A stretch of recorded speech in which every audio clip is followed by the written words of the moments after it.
Alright, so here I am starting the vlog. Shout out to my homies, shout out to my family. Shout out to all those people that are out there trying to live the dream.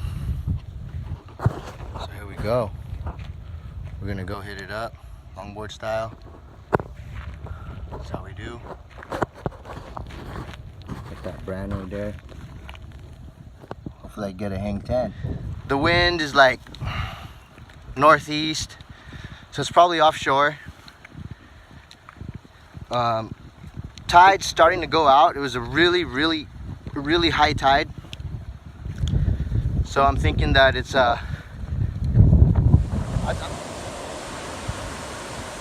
still going off. Look at the left. Oh, shredding. I think it could have went a little further. Alright. Dreamers out there. Down there. There, I got it in the background.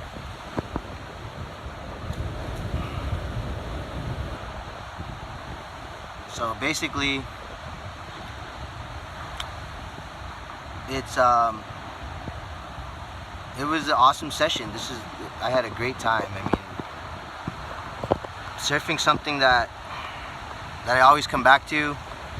That all surfers know that you can always come back to the surf, and no matter what's going on in your life, you can just forget about it for a while and be able to surf and explore that blissfulness again. And you know, like, everyone has rough times, everyone has hard times, and I'm not really going through too much of a hard time. I'd say it's an ordeal more than a hard time. It's something that I can easily solve, but it takes time to solve. So, like, you know, I haven't surfed for definitely over a week. I can't really remember the exact day the last time I surfed. But it just gives me so much comfort to come back out here and know that I can be here and do this again, and that I'm healthy. I'm so lucky. I mean, it sounds kind of selfish to say that, but looking at the circumstance, so the circumstances, I was gonna say consequence, but the circumstance that my life is, if you put yourself into my context, it's totally different, you know. Like, I'm struggling with having lots of things to pay, and everyone has those bills to pay, and it's heavy. It's a heavy idea, and it's kind of psychologically mind-boggling a little bit, but it's comforting to know that I could come out here and remind myself that I'm going to get through it, that you're going to get through it. Everything's going to be getting better and better, so things won't be so bad. And they're not so bad, really. Especially since, well, I was out there and I had like 3 hang 10s. There's a left, there's a right. There's the right. You totally ride the nose on that. Look at that. Oh, shredding. Still going. I don't know if you're getting this, but I'm getting this right. But it's going off. And there's so much to do in this world, so much good things to do, and it's just about finding peace. And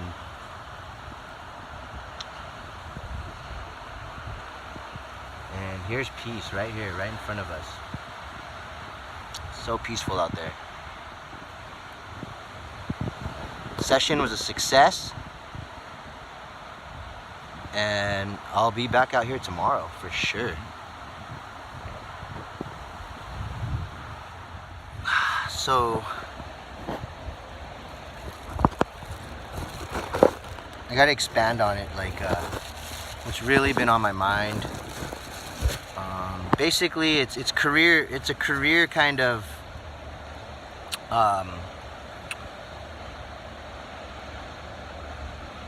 problem, I guess we're gonna call it. It's a career problem. I gotta find my niche and what I can do to earn money. So right now I am a science teacher, and look at that wave out there. Woo. You getting this?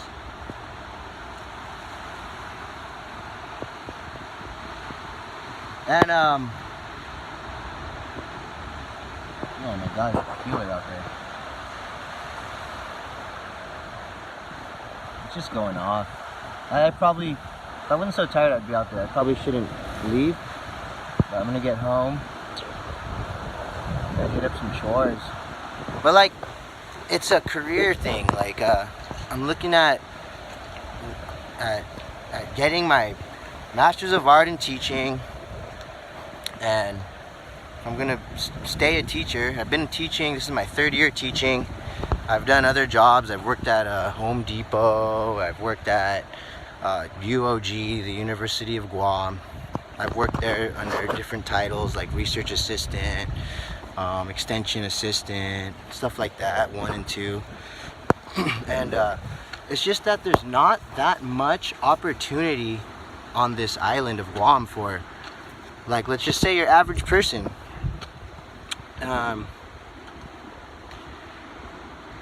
I don't even know if that's correct, average person, but for people like me, I mean, we end up getting jobs that feel to us that are underpaid, and the cost of living is so high.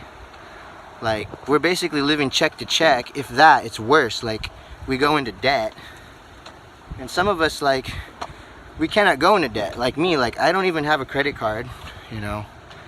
I mean, I have pulled out a loan, which I will pay back by the end of this, like next month. And I only got the loan because I'm on contract. I'm a contract worker. I'm a contract teacher. So by the end of my contract, that's when my loan has to be paid up. So like, I can't even get like a long-term loan, like a mortgage or anything like that. So I have to figure out where I can work, where I could have a long-term commitment and be able to establish more things in my life for my family. And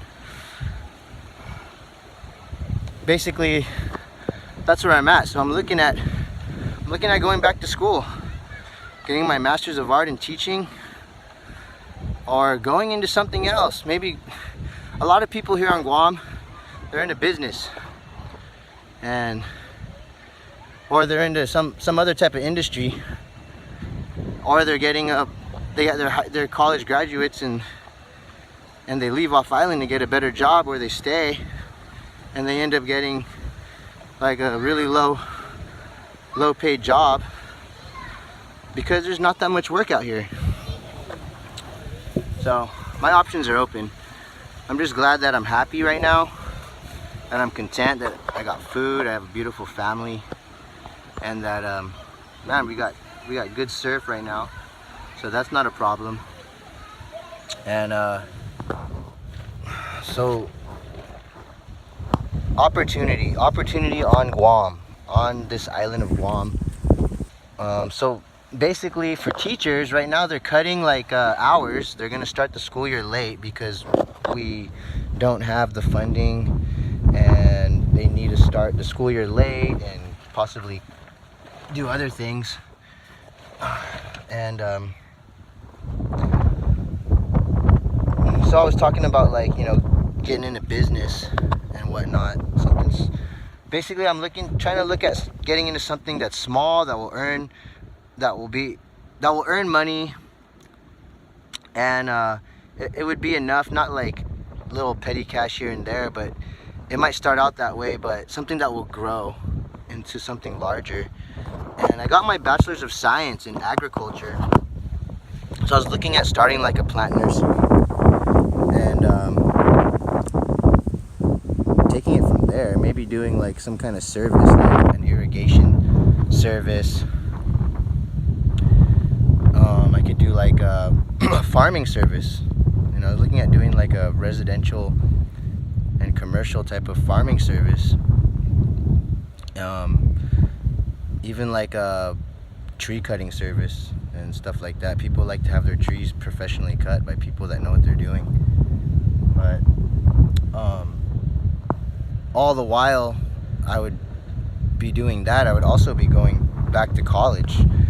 So they have the Masters of Art teaching program available at UOG. They're starting another cohort. Sorry, I'm putting in my board right now. I'm putting my board away. And it's going to start in October. It starts every year in October. So I'm looking at trying to get into a program before that. I want to go online and start my program earlier so I could gain the 12 credits that the government of Guam requires to have your teaching certificate. So you need 12 credits every year, and then you could get your initial certificate for teaching after you pass the Praxis 1 core, which I passed, and your content area, which I've passed. And you also have to, I have to take one more test and get 12 credits. I don't know if I have to take this test. I have to relook. I'm pretty sure you have to take the principles of learning and teaching, and you have to take it in one of the types of teaching grade level that you'll be doing. Like there's elementary, there's middle school, secondary. So I'm looking at doing that. If that fails and for some reason I don't want to do that program, I'm looking at doing something else, like a different program, something that I really would enjoy. Something like, it would be like honestly, I'd probably go and do like information technology. That seems like it has more job security nowadays than an agriculturist would. Information security, or like mathematics, financing, do some type of actuary type of job, which would be really fun. I love math. I also thought something that I'd really like to do is study mathematics, financing, but also other languages. Like I could speak 4 languages. I could speak English, I could speak Chamorro. I'm not that great at it, but I could get around speaking Chamorro. I could speak Tagalog, and I could speak Spanish. Actually, all 4 of those languages I could speak semi-fluent. And I'm looking at expanding and learning like 3 more languages at the same time. I would like to learn like Chinese, Japanese, and I don't know, Russian, or something I could use in this region, and possibly even move to a different country, like teach English there, or teach science there, or you know, get my Masters of Art in teaching, get professionally certified here, and then also learn different languages and be able to travel around. Or I just got to look at my options and see what happens like within this time, because I have basically, if I go and go online and do my Masters of Art in teaching online, and I start right now, and I apply and everything, then I would start in the summertime. I would start in May. Today is March 25th, and I would start sometime early May, and I could get my 12 credits before next school year, and then I could transfer up to 9 of those credits to UOG, but I would have salary pay if I have the 12 credits. So I'm looking at possibly doing that. And of course that would be in October, when the school year usually starts early middle August. And it'll be starting in October, so it's a little late. So right now I'm looking at trying to find another job.